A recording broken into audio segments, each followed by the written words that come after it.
Bem,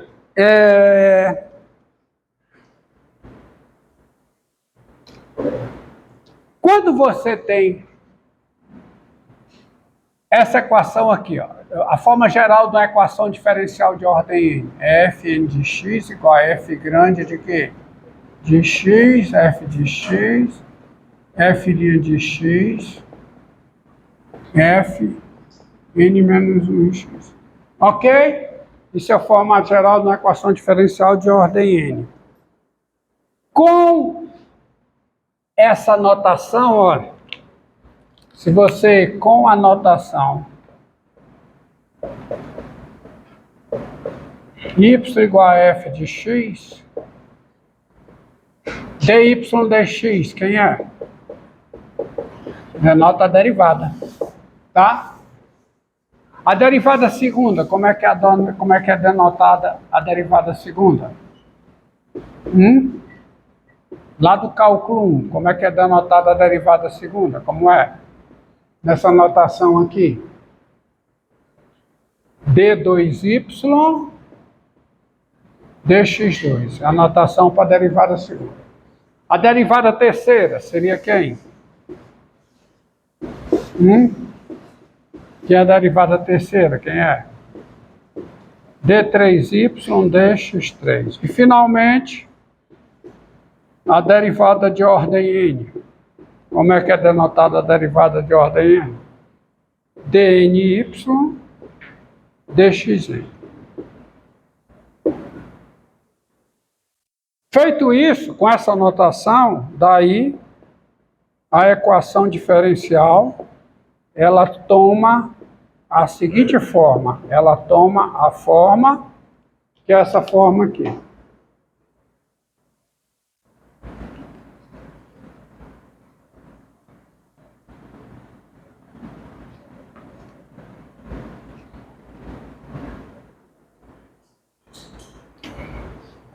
dny dxn, dny dxn igual a quem? A f de x, y, dy dx, dn menos 1y, dx, n menos 1. Já toma esse formato. Com essa notação. E por que essa notação é boa? Porque isso dá uma manipulação algébrica permitida pela regra da cadeia, pelo teorema da função inversa, para essa notação aqui, que embora não seja uma fração, se comporta em muitos contextos, em muitas situações, como se fosse uma fração. Repito, por causa da regra da cadeia e do teorema da função inversa. E aí você tem essa equação aqui, ó, essa equação aqui, f duas linhas de x igual a f' de x igual a x mais x f de x ao quadrado, ó, essa equação aqui. Como é que fica essa equação nessa notação? Como é que fica? Fica como? dy dx é igual a quê? A x mais x, y2. E aí eu chego aqui, trato esse troço aqui como se fosse uma fração, antes observando que dy dx, tá? É igual a quê? A x vezes 1 mais y2. Você está percebendo que eu já estou relaxando na escrita. Tá? E mais do que relaxar na escrita, eu vou abusar da anotação. Abusando da anotação, eu posso escrever isso aqui como sendo o quê? Como sendo 1 sobre 1 mais y2 dy igual a quê? A x dx.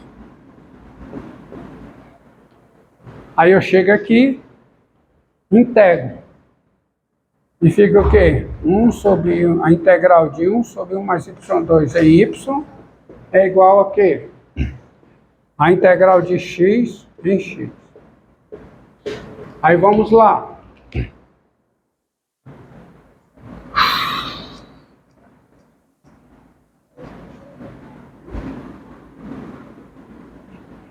Não esqueçam de observar esse conserto, tá? Que eu fiz aqui.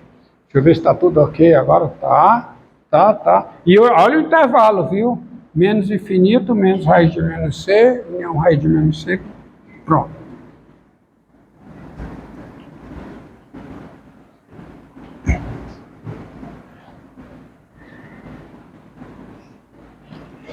Então, observe, ó. Quanto é a integral disso aqui? Exatamente. Arco tangente de y igual a quê? Igual a x ao quadrado sobre 2 mais c, onde c é uma constante. Mas isso aqui implica o quê? Implica, se o arco tangente de y é x2 sobre 2, quem é o y? E a tangente de x2 sobre 2 mais c.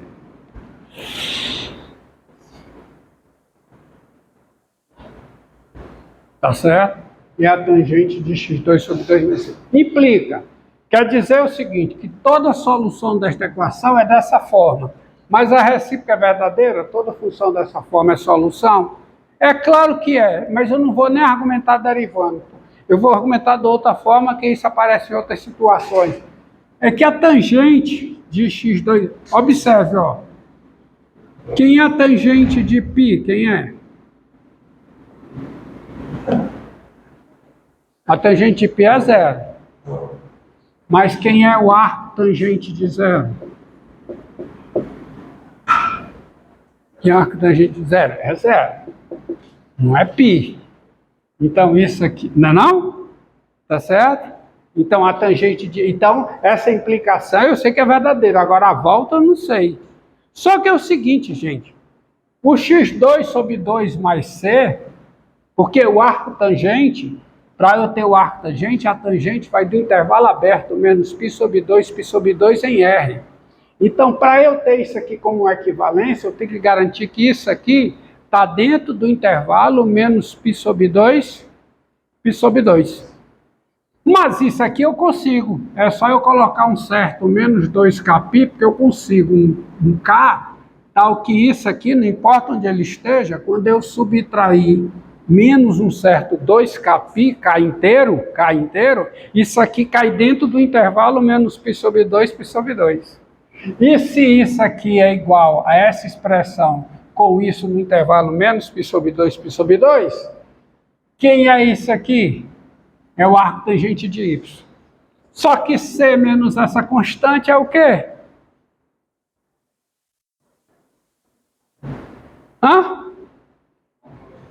C menos uma constante é o quê? Constante. Então esquece isso aí. Bota-se somente isso aqui, vale. Entendido? Tá certo? Isso aqui ainda tem o fato de que essa função, ela tem um fato interessante, que eu estou atrás de soluções definidas em intervalos. E pelo teorema do valor intermediário, a imagem disso aqui é um intervalo. Então não tem problema, pode dar aqui, se somente se. E aqui está a solução geral. Tá? De fato é solução, porque quando você calcula, só uma verificação, eu já sei que é, tá certo? Mas vamos só fazer uma verificada, tá? Já sei que é, porque assim somente se a teoria diz. Quem é dy dx? Quem é? Se y é dessa forma, quem é? É a derivada da tangente, que é quem? Secante ao quadrado. De quê? De x2 mais c, vezes quem? A derivada de x2 sobre 2 mais c, que é x, não é? Mas quem é a secante ao quadrado? Quem é? É 1 mais a tangente ao quadrado. De x2 sobre 2 mais c, vezes x. Conta isso. X vezes 1 é x. E x vezes a tangente ao quadrado disso, quem é? É o y. É x mais xy. Aí. Tá? Entendido? Certo? Entendido? Aquela argumentação que eu fiz está aqui. Mas eu fiz questão de fazer, porque tem duas formas de se explicar isso. Pronto. Então tá aí. Então eu expliquei para vocês, a aula de hoje foi só para explicar o que é uma equação diferencial, o que é ser solução da equação diferencial, o que é o conjunto solução da equação diferencial, e em alguns casos eu demonstrei como se acha o conjunto solução da equação diferencial.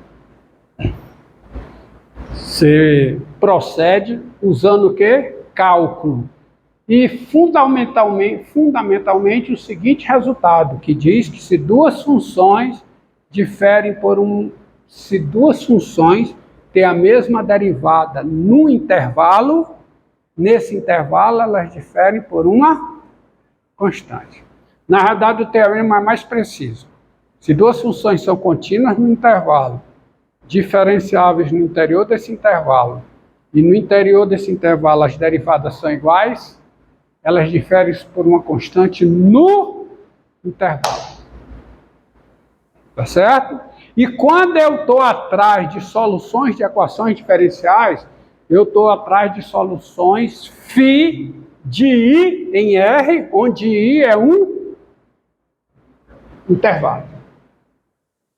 Tá certo? O teorema de existência e unicidade, inclusive, se baseia nisso. Tá? E o que é que diz o teorema de existência e unicidade? Diz o seguinte, ó. Todos já assinaram a frequência? Diz, por exemplo, quando eu tenho uma equação da forma f' de x igual a f de x, vou só antecipar, tá? Você olha o domínio dessa f aqui, que o domínio dessa f está no R2, tá certo? Tá aqui, ó. Aqui é a f. Aqui o x, está aqui o y. Aí está aqui o domínio da f. Digamos que o domínio da f seja esse conjunto aqui. O teorema de existência e unicidade diz o seguinte, que quando eu pego um x0, y0, tal que o par x0, y0 esteja dentro do domínio da f, tá? Por esse ponto aqui, passa uma única solução da equação definida em um certo intervalo. Isso que é a unicidade. Então, ó, por esse ponto onde está meu dedo, vai passar só uma solução. Por esse ponto onde está meu dedo, vai passar só uma solução. E assim por diante. Então, eu continuo tendo infinitas soluções. O que é a existência e a unicidade? É, dado um ponto, por esse ponto passa o gráfico de apenas uma solução. Vou explicar isso bem direitinho nas próximas aulas para resolver as equações à luz desse teorema. Entendido? Aí você vê, ó, o meu erro que estava, né? Qual era a equação? Qual é? F' de x igual a quê? A x sobre y. Que é f' de x é x sobre f de x. Que é f grande de x, f de x, onde f grande de xy é quem? É x sobre y. Aí você tem aqui o domínio da função, que é o R2. Quem é o domínio da f? O domínio da f grande, quem é?